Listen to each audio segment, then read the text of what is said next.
Destiny 2's next expansion, Warmind, is here. Yeah, we know how a lot of you feel about Destiny 2, but this video is geared more towards the players that are going to be returning to Destiny 2 for the expansion. So today on gameranx, here are 10 things Destiny 2 players need to know before playing Warmind. Starting off at number 10, the most obvious addition to Warmind is a brand new set of campaign missions. The campaign is taking you back to Mars with Anna Bray, a brand new character who appears to have some connection to Rasputin and Siva. There are also warsats falling out of orbit and slamming onto the surface of Mars, melting its polar ice caps, revealing Rasputin's core, and an ancient hive army wants to destroy it. Destiny's add-on campaigns have always been kind of weird. It's always cool that they build on the lore that they've hinted at before, like Osiris or the Iron Lords, and while it's nice to have that lore built upon, sometimes the overall narrative of it can kind of fall flat, like with Curse of Osiris, where it was really cool to see Osiris himself in action, seeing that we've been hearing about him since the first game, but the story was kind of lackluster. Hopefully Warmind is able to stand out a bit from the rest. Moving on to number 9, one of the biggest bummers with Warmind is the new location and the new enemy type. What sucks is that it isn't a brand new location, and it also doesn't have a brand new enemy type. It takes place on Mars, which we've already been to, and you'll be fighting a reskinned hive, and we've fought the hive for quite some time now. I gotta say that this is a huge letdown. I mean, we've spent 2 games fighting the same enemies on the same planet, and it's definitely time for something new. Hopefully with this fall's bigger update, we get to see the enemy Bungie was teasing at the end of the Destiny 2 campaign. Next up at number 8, you're also getting a brand new Raid Lair, which isn't out yet and doesn't launch until the Friday after the release of Warmind. It's called Spire of Stars, and rumor is that you're going to be taking on the Hive, and seeing that the Vex were the main enemy in Curse of Osiris, and they were also who you were fighting in the Raid Lair that was part of that expansion, it makes sense that you'd be fighting the Hive in this one. This is also supposedly the last Raid Lair that we get with the Leviathan, which I guess means we get a brand new raid with a bigger expansion expected later on in the year, which I'm pretty down with. I can definitely get down with not having to play around in the Leviathan again. Next up at number 7, along with a new Raid Lair, there are also going to be new strikes to take part in. There's Will of Thousands, Strange Terrain, and Insight Terminus, which is actually exclusive to PS4. Insight Terminus has you taking on a powerful Scion who's trying to gain control of a powerful Vex technology. Strange Terrain actually has you going up against Prince Nokris, the son of Oryx, who I'm sure you all remember, and I'm sure he's probably pissed about his dad and his brother and what you did to them. And coming in at number 6, there are some smaller additions and quality of life changes being added in as well, along with all the bigger stuff. Vault Space is getting another 50 slots. You can now dismantle items right through the Postmaster, and Bungie is also adding an emote wheel. So instead of having the 3 default ones and one that you've unlocked, you can now have 4 emotes of your choosing on the wheel. Really not big changes at all, but changes that I'm happy and I'm sure everyone else is happy to see. Next up at number 5, of course, like with every other Destiny expansion, we're getting some brand new exotics. Unfortunately, there's not all brand new ones. There are actually a good amount of returning exotics from the first Destiny. Eternal Warrior, Armamentarium, and Apotheosis Veil all return, and that's cool and all. They are good exotics, but I'm sure we'd all prefer like all brand new ones, but you know, I'll take what I can get. But we are, of course, getting brand new exotics, and a good amount of them too.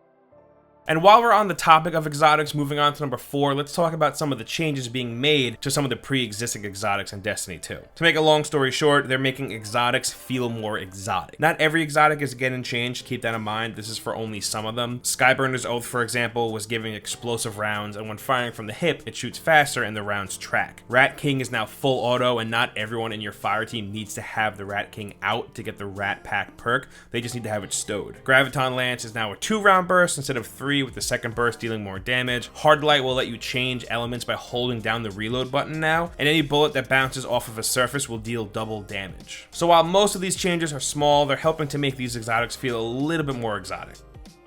Moving on to number 3, another point on exotics, they're finally getting Masterworks. They work very similar to how they work with legendary gear, except a little different, they're a little better. Exotics will only have one Masterwork, which you can start the process of crafting by finding an exotic Masterwork catalyst. Then each Masterwork will have different goals to finish to complete crafting it. Some may have one goal, while others may have multiple ones. But it's all cross-account, so you won't have to repeat the process on other characters. You get some pretty good buffs too. Crimson gets max range, and Vigilance Wing becomes full auto. Just to name 2. This worked in with how some exotics' basic functions are being changed. This is really cool, and they're making me excited about dropping exotics again. Moving on to number 2, this is probably one of the bigger changes. Warmind actually has a lot going on in Crucible. First off, Destiny 2 is finally getting private matches. I still can't believe it took that long, but whatever, we got them. There are also new maps being added that will be added into rotation days later for anyone that doesn't purchase the season pass. So if you don't pay for the expansion pass, you'll still be able to play on the new maps, you just won't be able to select them for private matches. Then there's the biggest addition that comes in the form of a brand new ranking system. There's Valor and Glory. You earn Valor from playing quick play, it goes up with every match, winning matches will level you up faster, but there's no loss penalties. Glory is earned by playing competitive, and when you lose a match there, you lose Glory. So Destiny has always been lacking in like a true Crucible ranking system, so it's cool to see one added, and there's actually something to earn and work towards besides just bragging rights. If you hit the Fabled rank in the competitive, which is the 4th out of the 6 rankings, you get access to the Redrix Claymore, which is a pulse rifle that has a brand new perk called Desperado, which temporarily increases its rate of fire when you reload after a precision kill.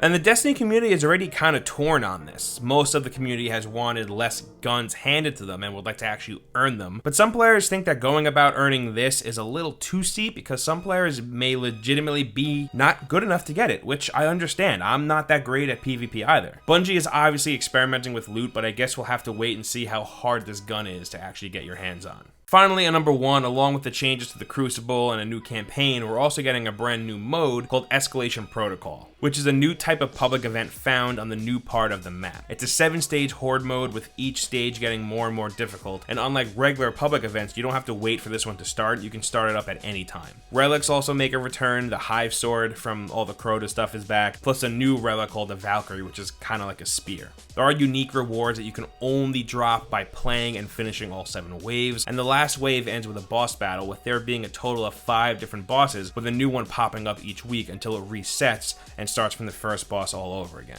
It's actually fairly challenging and it's pretty fun, and technically you can get 5 weeks of playtime out of it because it's going to take you 5 weeks to see all 5 bosses. And those are 10 things Destiny 2 players need to know before playing Warmind, but we want to hear from you. Consider dropping by our Discord at discord.gg/gameranx. We have a link down in the description below, and you can talk to us all about Destiny there. Also, meet us down in the comments and let us know what you think. Do any of you plan on jumping back into Destiny to check out this expansion? And what are some changes that you would like to see in the next expansion? As I'm sure you already know, hitting that like button really helps us out, and if you're new here, subscribing is a good idea because we put up videos like this every single day. And as always, thank you for stopping by to hang out with us. We really appreciate it, and we'll see you next time right here on gameranx.